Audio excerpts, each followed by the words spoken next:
सबसे पहले भक्ति में विश्वास जगाओ ठाकुर जी के प्रति, और वह विश्वास सामान्य नहीं, इतना अटूट होना चाहिए ठाकुर जी के प्रति कि मेरे संग जो हो रहा है, गिरते चलते चलते गिर गए, नाक में लग गई तो भी ठाकुर जी विश्वास रखो कुछ अच्छा ही होना है, इसलिए नाक टूटी है मेरी। इतना भरोसा रखो ठाकुर जी पे। करोड़ों का कोई मुनाफा होने वाला था, वर्षों से प्रतीक्षा कर रहे थे, तब जाकर के कुछ करोड़ों की संपत्ति आने वाली थी, पर किसी कारण से छूट गई। समझ जाना ठाकुर जी शायद हमारे घर को लंका नहीं बनाना चाह रहे थे, इसीलिए नहीं आई।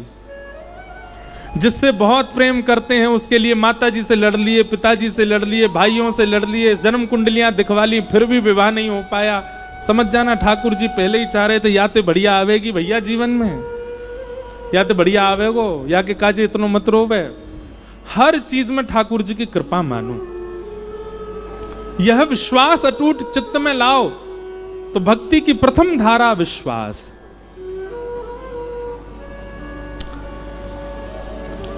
पूज्य मलुकपीठ वाले महाराज जी कथा हम चलते फिरते सुनते रहते हैं, कुछ ना कुछ नवीन भाव मिलता है।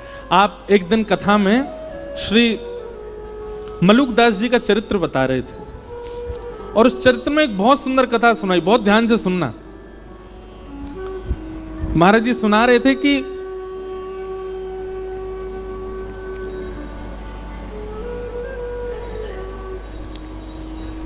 कोई प्रवचन कर रहा था, तो प्रवचन में अनेक लोग बैठे थे। उसी में श्री मलुकदास जी अपनी युवावस्था में जब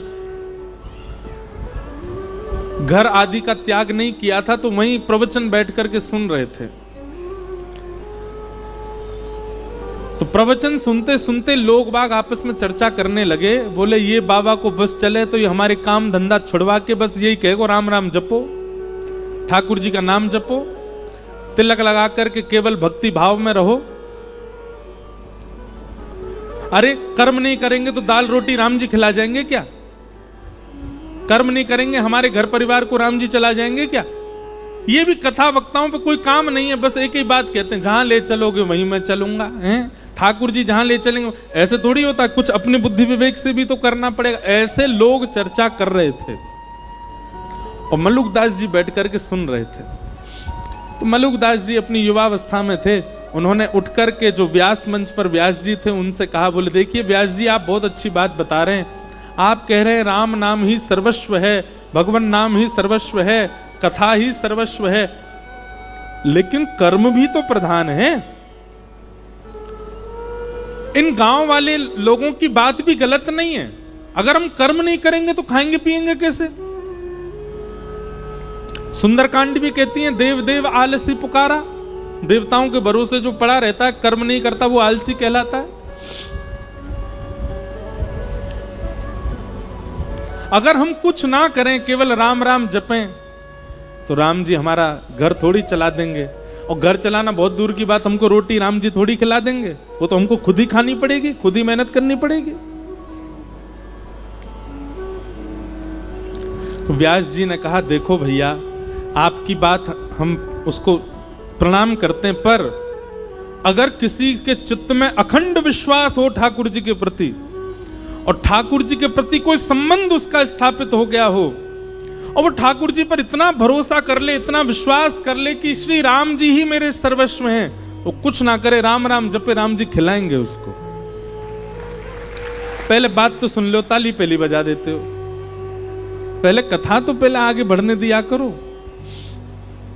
व्यास जी ने मलुकदास जी, तो मलुकदास जी बोले ठीक है, मैं अटूट विश्वास के साथ आज से राम नाम जप में बैठ रहा हूं, और मैं गांव में नहीं बैठूंगा, मैं जंगल में जाऊंगा, और जंगल में भी बीहड़ जंगल में जाके बैठूंगा जहां मुझे कोई नहीं जानता हो, कोई नहीं पहचानता हो, जहां पर हिंसक जीवों के अलावा कोई आता ही ना हो। देखता हूं कि राम जी मुझे खिलाएंगे कि मुझे किसी जानवर को खिलवा देंगे। सब गांव के लोग बोले भैया अब प्रमाणित हो जाएगा कि राम नाम और भक्ति भाव ये प्रमाणित है कि नहीं। मलुकदास जी वन में गए और बीहड़ वन में गए, वहां पर एक विशाल वट का वृक्ष था, आसपास दूर दूर तक किसी के आने जाने का कोई मतलब ही नहीं था। एक सामने नदी बह रही थी मलुकदास जी बोले यहां कोई नहीं आएगा, यहीं बैठ जाता हूं। और वृक्ष के ऊपर एक डाल के ऊपर बड़ी सी डाल थी, उसके ऊपर मलुकदास जी बैठ गए और राम राम राम राम जपने लगे।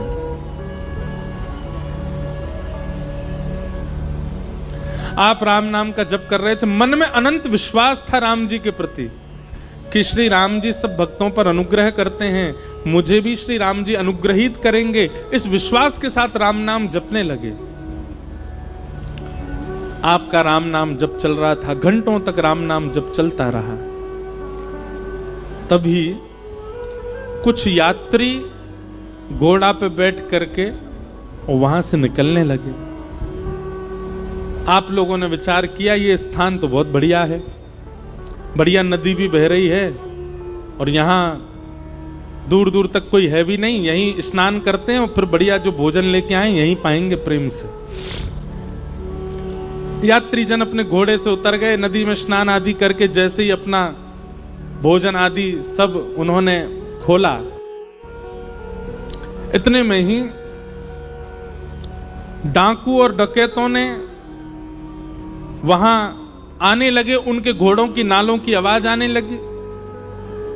और जितने यात्री थे उन सब ने विचार किया, बोले भैया बड़े बड़े डाकू आ रहे हैं, ये सब हमको मार देंगे, सब हमारा सर्वनाश, जल्दी भागो यहां से। सारे यात्री अपना भोजन पानी वहीं छोड़ छाड़ करके भाग गए।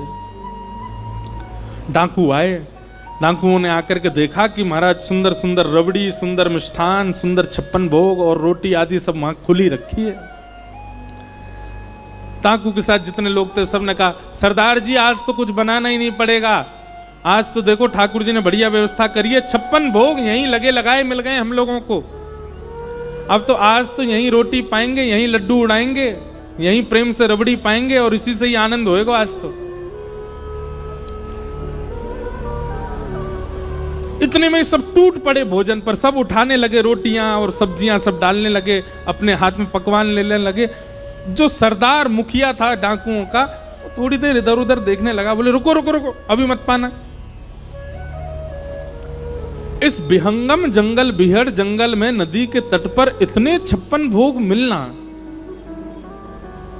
पहली बात तो इसमें यह सत्य है कि भगवान ने कोई अनुग्रह करके हमारे लिए व्यवस्था करवा दी। लेकिन दूसरी बात एक और हो सकती है, क्या हमको कम से कम 5 राज्यों के राजा ढूंढ रहे हैं, कहीं ऐसा तो नहीं उन लोगों को हमारा यहां आना पता हो और ये सारे व्यंजनों में विष डाल करके उन्होंने यहां पर ये व्यंजन रख दिए हो, और कहीं हमने ये पाए और हम पाकर के विष के नशे में आ गए, मूर्छित हो गए, मृत्यु हो गई, तो वो 5 राज्यों के राजा जो हमको ढूंढ रहे हैं वो हमको ले जाएंगे यहां से, उनका तो काम हो जाएगा, कोई नहीं खाएगा, नीचे रखो इसको। संग वाले बोले महाराज बहुत दिन से रबड़ी नहीं पाई, देखो गुलाब जामुन नहीं पाई, खान देने बोले नहीं नहीं नहीं नहीं हम ऐसे नहीं खा सकते।